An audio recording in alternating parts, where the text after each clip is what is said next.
Hi everyone, Crista Cowan here with another episode of The Barefoot Genealogist. Today we are talking about probate records. If you've been paying any attention to Ancestry at all over the weekend, you will know that we released millions of probate records for the United States over the weekend. And this is really exciting to me as a genealogist because I know that there are so many brick walls just waiting to be broken down with the information that is in these records. There are wills, which are what most people associate with probate records. But even if your ancestor died without a will, there could still be probate records. Records about information about their estate that had to be divided up. If they didn't leave a will, there had to be executors, guardianships of children, lots of different paperwork that's created when a person passes away. Now, all of these records are typically created here in the U.S. at a county level. And so these are county level records. We've rolled them into state databases. And so we're going to talk today specifically about how to get the most out of these collections, how to dig into them and really find what you're looking for. I'm going to give you some information about the databases themselves. We'll talk about a few search tips and tricks so that you can find what you're looking for. And then we'll talk about some research basics around probates.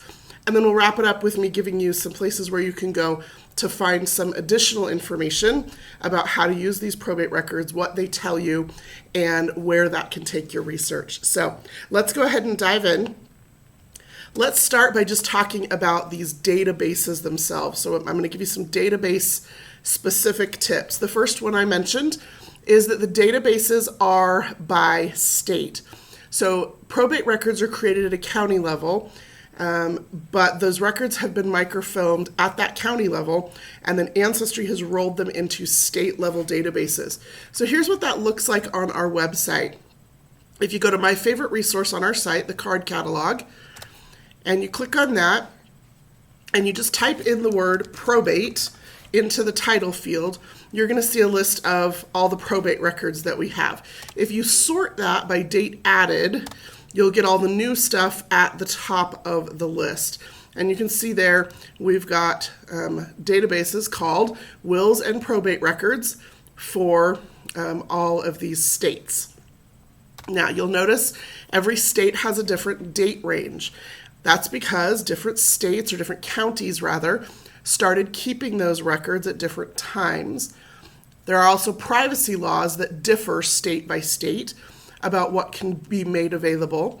And the later date here on any of these, you'll notice Rhode Island, it's 1932, Indiana, it's 1999. They differ at the back end as well, based on both privacy laws and on when these records were originally filmed.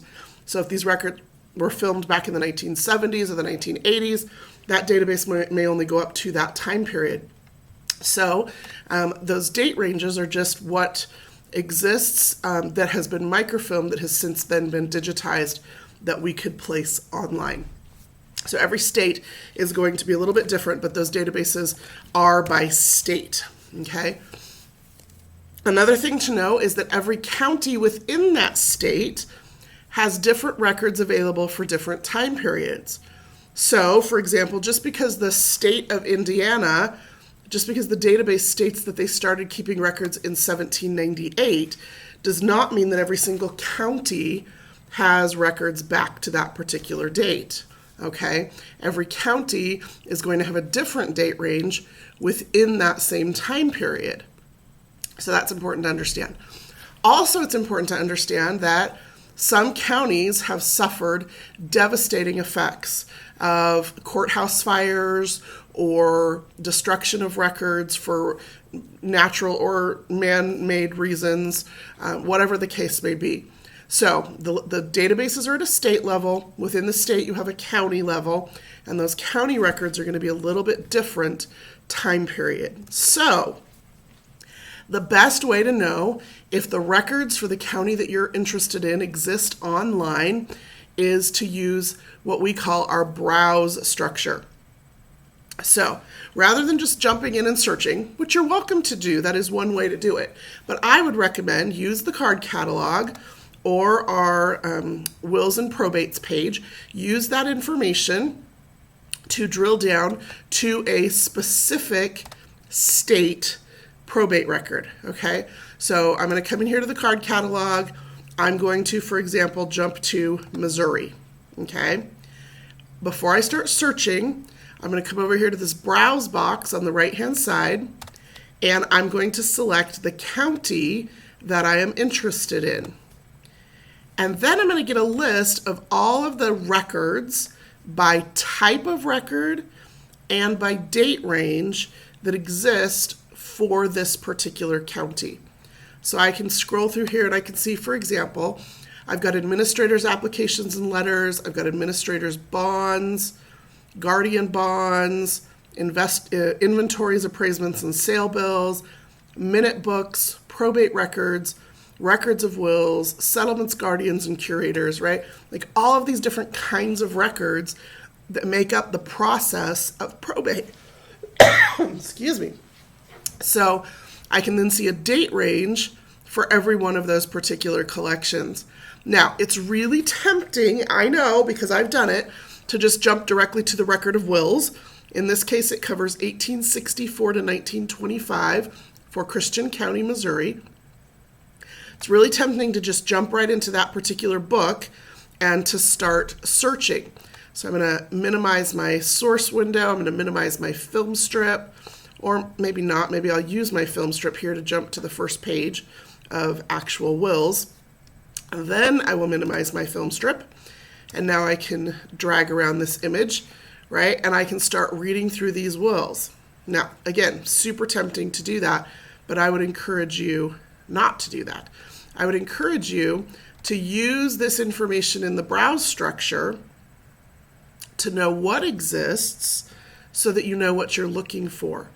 I would also encourage you to recognize that just your ancestor may or may not have had a will, but even if they didn't have a will, remember, if they owned anything at all, any property of any kind, and you may think your ancestors were just poor farmers and didn't own anything, but you might be surprised. There might be other records. There very likely could be other records that give you clues about their estate. What all of these records are, I will give you some resources to look those up or to understand more about those later. Right now, I just want to talk about searching the records, but just be aware that wills are not the only kind of records included in probate, and they're not the only useful records included in probate. So, browse by county to see what's available for each particular county at a record type and a time frame level, okay? These are all things as a genealogical researcher that I do long before I ever start just typing something into a search box. There are ways to search, and we're going to talk about that. But remember, we want to be researchers, not just searchers. Searchers very often get frustrated or find something and don't know if it's for the right person or not, or find something and don't know if, don't know what they're looking at, or don't find something and get frustrated. So researchers understand the records that they're using, understand the limitations, both of the records and of the databases and of the search parameters, and that helps them to find exactly what they're looking for and to know what to do with that information once they've found it. So become very familiar with those databases before you dive into searching. Now, once you dive into searching, I've got some tips for you there as well. I would encourage you, like I mentioned, to go to the specific database for the specific state probate records that you are interested in. So rather than doing what we call our global search, which you can do, it works, it just isn't as efficient, okay? So you can come in here and you can type in whatever into the global search box. But when you do that, you're searching all 16 billion records available on Ancestry. And then you have to filter and filter and filter and filter your way down to a specific collection or a specific subset of records, okay? What I want you to do is come into that card catalog, type in maybe the name of a particular state. Let's do California probate, and go directly to that specific database. One of the benefits of doing it this way is that now you don't have to type in a location because you're already in the database for that particular state, okay? Hopefully that makes sense to you. Now I can just start searching by surnames, I can start searching by specific counties, but I won't have to worry about filtering out anything that doesn't belong to the state of California. Another benefit is when you're in a specific state database, you can put less information into the search box. And here's one of the reasons why that might be important. I'm going to put in just Butte into the keyword field there. That Butte is one of the counties in the state of California. And one of the things you'll notice is that we've got 5,000. That's the only thing I searched for is just Butte, any record that contains that word. So this database contains 5,261 records that have that word, that keyword, in somewhere in the record or in the index of that record. And there's a couple of things I want you to notice. One is that some of these records, a record exists, but there's no name that's been indexed. And it's because either the name wasn't legible or the name wasn't where it was expected to be. Okay, a lot of different reasons. And so there are some records that exist that have not yet been name indexed. And so searching by location might help you find those records. Another thing you might notice, let's see, let me remove Butte and type in just a surname that I know is a very common surname. And again, my objective is just to try to find out how the records are organized and what kind of information is going to come up when I do a search. So in this case, I just put in the surname Smith into the California Wills and Probates Records database specifically. And you're going to notice there's 1,275 records that came up. And as I scroll through them, there are a few things that I notice. One, for example, I have someone who has a surname, but no given name listed. Again, that could be because the given name wasn't actually on the record. It could be because it was illegible on the record, whatever the case may be. But I do have a county, and that might get me a little closer to the records I'm looking for. Here's a record where the person is recorded as Mrs. Smith. So again, no given name is listed. There are occasions where you'll go through and you'll find that only initials are recorded. So here in this case, this person is recorded as C.D. Smith or C.L. Smith, whatever the case may be. And so surname-only searches might yield information that I wouldn't find otherwise. Now that's going to be really beneficial to me as a researcher if I am doing searches now for specifically for records that I'm interested in. So I'm going to come in here to the Arkansas Wills and Probates record database and combine those two very specific searches. So I'm looking for my family that is in Arkansas. The last name is Lawrence. And they were living in Washington County, in Fayetteville, in that area in Arkansas. And so I'm going to put in those two things and click search, and you'll notice I get two records here that are from that particular area with that particular surname. And I know I've looked at this record for George Lawrence. I am related to him. I have not yet looked at this record for M.L. Lawrence, so I'm not even sure yet who it is. Could be a man, could be a woman. It's probably going to be a cousin of some sort since I'm related to most of Northwest Arkansas.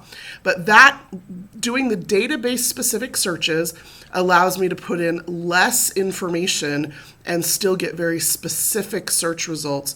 And almost always it ensures that I don't miss anything that I might have missed doing the search in a different way. So we come back over here, search those specific state databases, try those surname-only searches, and then you'll notice one of the things I did was I used the keyword field in order to put in the name of the county. Now, there is another way I could have done it. I could have come in here to what's called this any event field. So Ancestry has basic life vital event search fields: birth, marriage, death. However, probate, a probate location and a probate date, those are a different kind of event. And while it gives us information about the person's death, it is not a direct piece of evidence about that person's death. It's an indirect piece of evidence. Here's what I mean by that. I could have a probate record from 1907, and I do, in Salt Lake County, Utah, okay? And that gives me some idea that the person was dead by 1907 and might have been from the state of Utah, since they've got property or possessions being probated out of Salt Lake County. Now, the reality of the fact in that specific case is that the man died in 1897, so 10 years earlier, and he died in Utah County, about 40 miles south of where his property was being probated. And so that's important to remember as well, because he died in Utah and he died before 1907, but I might have inferred a death date and a death place a lot more closely to the place and time in which he died. So we're not going to make those probate dates and places synonymous with a death date and place, which means if you put the death date and death place into your search form and you mark it exact, you might not get the results you're expecting. So I would encourage you to use the any field or the keyword field specifically if you're going to put in that state, okay? So remember, when you start typing locations, any locations in Ancestry, you get a type ahead list. Always select from that type ahead list where you can. Remember, these are county level records. So even though I know they lived in Fayetteville, I'm not going to put that in the location field because none of these records have been indexed at the city level. They've all been indexed at the county level. So I'm going to put in the name of the county where they lived. I'm going to select it from that type ahead list, and I'm going to mark that exact. And then I can do my search, and I'll see here that I get 2,300 some odd records out of that particular county, okay? So again, for location-based searches in the probate collection, use the database specific to the state, and then use the any field to type in the name of the county, select it from the type ahead and mark it exact, or just type in the name of the county and in the keyword field and mark that exact. Those are your options for narrowing those search results by a specific location. Now let's talk about the last few tips here. These are research tips. So we've talked about database tips, we've talked about search tips, now we're talking about research tips. I mentioned this briefly in my last example, hopefully you caught it. Some estates were in probate for years after a person's death. So keep in mind that a will may have been written, the will was written, if it exists, before the person died. It could have been written 2 days before the person died, or it could have been written 20 years before the person died. So the will date is a pre-death date. Then a will is probated. And when a will is delivered to the court to be probated, there's a date. But then that could go on for years. And the different circumstances, and there's a variety of circumstances, but it could be that there was some kind of a contesting of the will. It could be that the executors weren't doing their job. It could be that there were minor children involved and that some provision in the will kept that probate open until those children became adults. It could be, like in the case of my third great-grandfather, there was some property discovered years after probate closed on his original will and estate. There was a piece of property discovered that he still owned or that he still held the title to in Salt Lake County, and the estate or the children had to dispose of that, sell it, and then a determination had to be made by the court about how to divide the proceeds from that particular sale. So lots of different reasons why records might exist for years after a person's death, but in this particular collection, you're going to see that more and more often.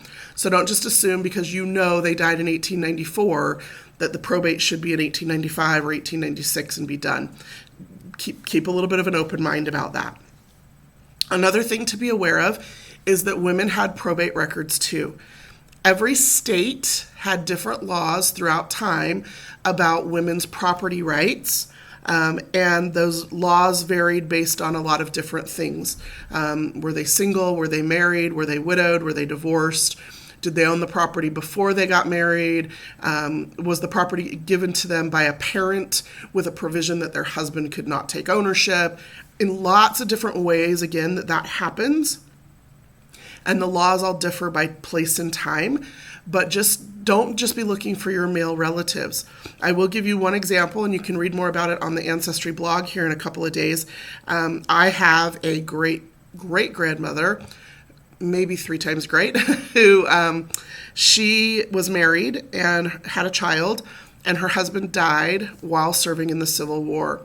And she petitioned for some land that he had been entitled to because of his service, and she got that land.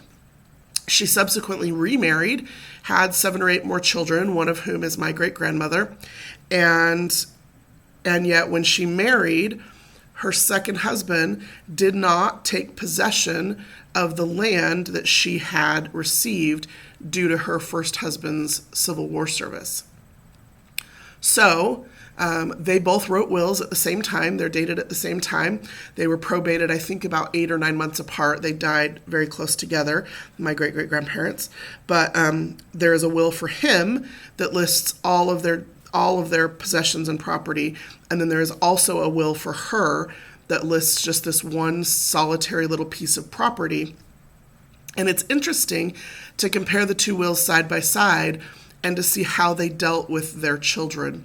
You can definitely tell that there was a favored daughter between both of them. And then you can also see in her probate record, she leaves some of that property to her oldest son, who was the product of that first marriage.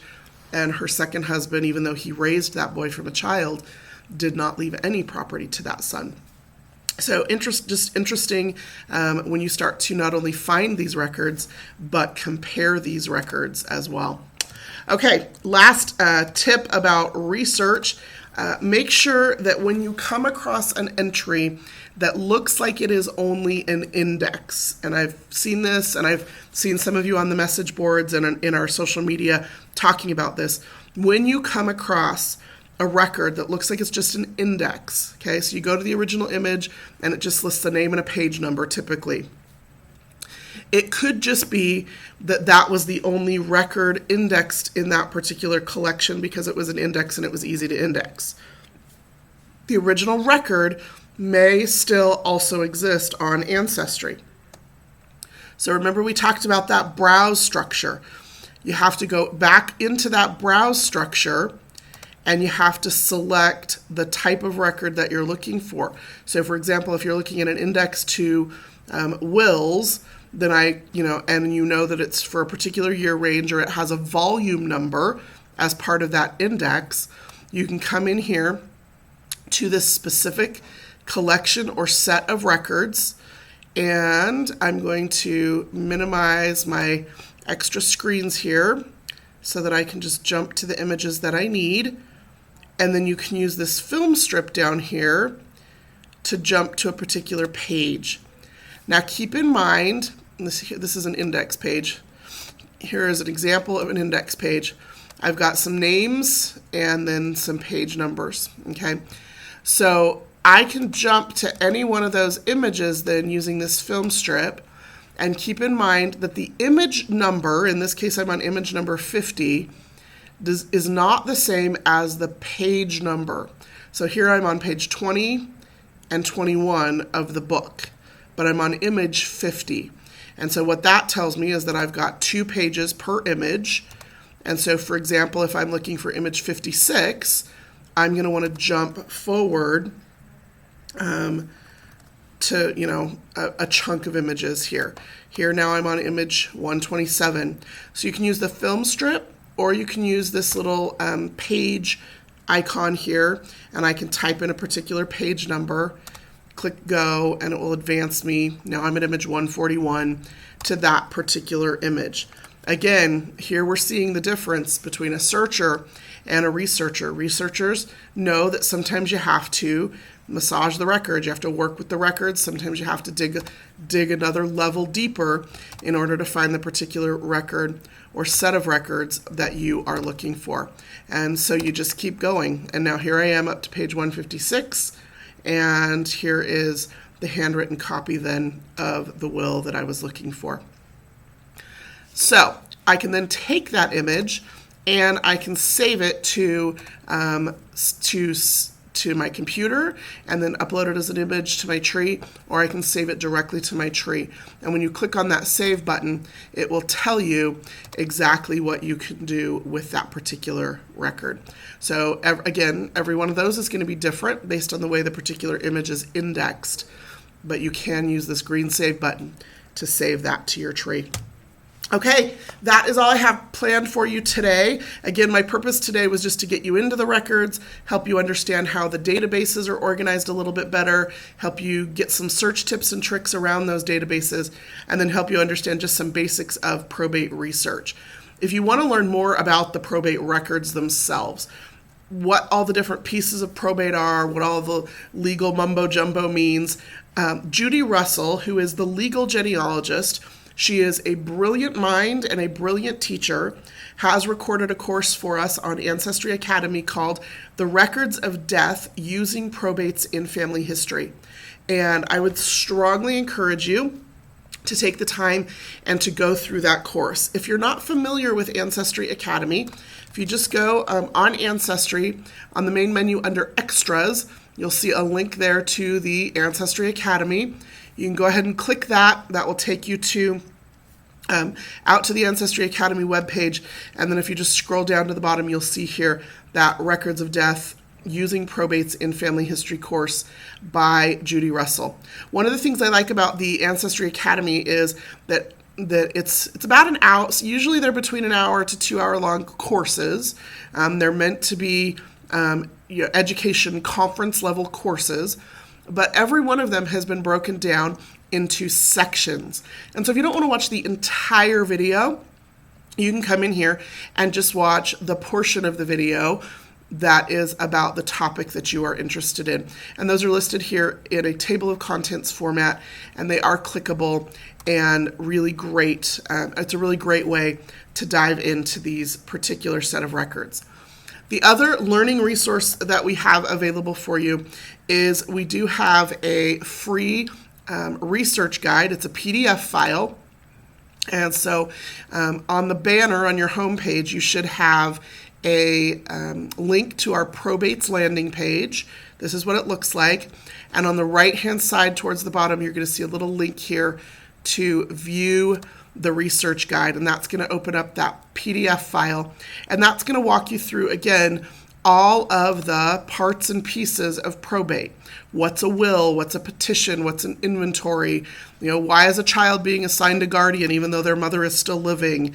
Some of those same tips and tricks for browsing and searching that I provided you with, our team here has put together into this research guide. So go ahead and download that so that you have that handy, and then just dive into the records.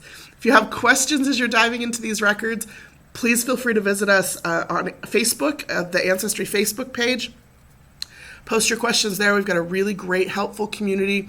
You can also visit our message boards or our community forum.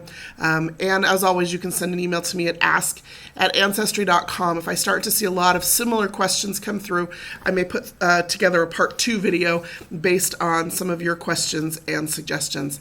That's all I have for you today. Until next time, this is Crista Cowan. Have fun climbing your family tree.